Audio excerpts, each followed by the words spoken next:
Hey, Ty here, so welcome to the VR Tech channel, welcome back to the Through the Lenses series, the series where we stick a camera in front of the lenses of our VR headsets to see which one is the best, which one is the right for you. Now we know that the PSVR2 just became out of nowhere a native PCVR headset, so that means no PS5 needed, you can actually use it directly on your PC with an official adapter or directly in your GPU with the virtual link connection. So while I have another comparison ready with the Quest 2 and the Quest 3, it's now actually time to compare it with other two native PCVR headsets. Consumer PCVR headset, because yeah, these two are very old, but that says a lot on the consumer-ready PCVR headset market. There's nothing. So yeah, in this video we're gonna compare the PSVR2 with two OLED displays with a resolution of 2000 by 2040 each eye, pental pixel arrangement running up to 120 Hz, and Fresnel lenses with the Reverb G2 with two LCD displays with a resolution of 2160 by 2160 each eye, RGB pixel arrangement running up to 90 Hz with also Fresnel lenses. By the way, little asterisk, this might be my last video featuring the HP Reverb G2 because that's part of mixed reality and Microsoft actually discontinued completely Windows Mixed Reality. So with the next Windows update we're not gonna be able even to install drivers or anything to play with it, and they're gonna make it completely unusable. I don't know how Microsoft can do that without consequences. If there's something we can do about it, please let me know, because I really care about this headset. Was at this prime was absolutely fantastic. I mean, it's still fantastic, and it's just sad that a big company can do that. Just pull the switch and what we bought goes in the trash pretty much. But the last one in the comparison is the Valve Index with a resolution of 1600 by 1440 each eye, running up to 144 Hz with double stacked Fresnel lenses. Remember though that this is not a science, these screens, these lenses are made for your eyes and not for the lenses of a camera, so take your conclusions, see what you wanna see, but we're gonna talk about it together at the end of the video. So well, let's get into it.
have it. This was the comparison between the PSVR2, the HP Reverb G2, and the Valve Index. And I have to say that the PSVR2, even if it's a more recent headset, fits very well with this generation of PCVR headset directly. That's because the choices from Sony were a bit particular. They decided to go anywhere with Fresnel lenses to make it cheaper, and they went for OLED display. That is actually the coolest part of this headset, but we know that it has its own problems. So how does it stack between the other two big PCVR headsets? Well, I have to say that the Reverb G2 is still over here the king of clarity. It has an higher resolution, the RGB pixel arrangement makes everything extra clear, but we still have the problem with the Fresnel lenses where the sweet spot is very small, so if you look outside of the inner part of the image, well, that breaks out pretty quickly.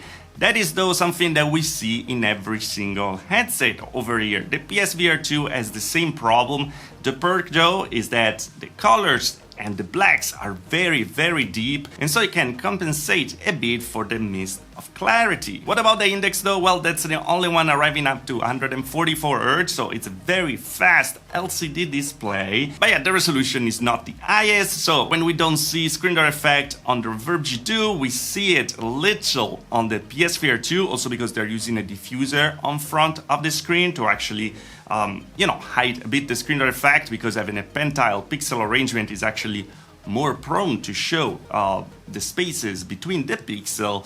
And with the Valve Index, well, we have just big grooves and we can see every single pixel, no problem. I have to say though that in terms of clarity, the Index is still more clear than the PSVR2. That's again because of the diffuser that makes everything look very muddy, so even if you bring up the super sampling quite a lot, well, the situation doesn't really change. We're stuck with an okay situation, but not that great. Anyway though, as we said at the beginning, it's kind of weird that we're comparing this with a very old PCVR headsets, but that's what the market is right now. The Pimax Crystal Lite is gonna arrive soon over here, so I'm gonna be able to test it, but right now I still have the regular Crystal that is much more expensive, so it's not really an apple to apple comparison. But overall, if you don't want to go to a standalone headset, you want to stay in a native PCVR headset, well, the PSVR2 actually, it's a good deal when compared to these other two. Again, the colors are very good, the brightness is crazy high, mostly compared to the G2 that is not the great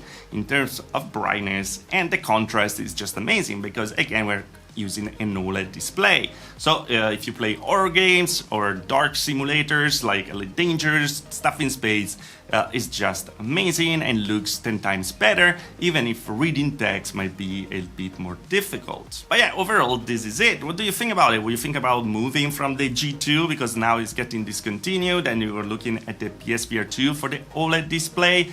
Or you still want a lot of clarity and you think that that is more important and better colors and a little of a muddy look? Or are you still using the Index, maybe for different reasons, for like tracking or full body tracking possibilities? Of course, this one is an inside-out tracking, so it doesn't have that in mind, let's say. But anyway, guys, let me know what you think about it in the comments below. And as always, if you liked the video, like. If you didn't like this, dislike. Subscribe to the channel for more of VR tech. If you really love the channel, join the button down there. If you want further, also the Patreon. Thanks to the Patreons, so join the channel, of course. And I see you guys next video. Thanks for watching.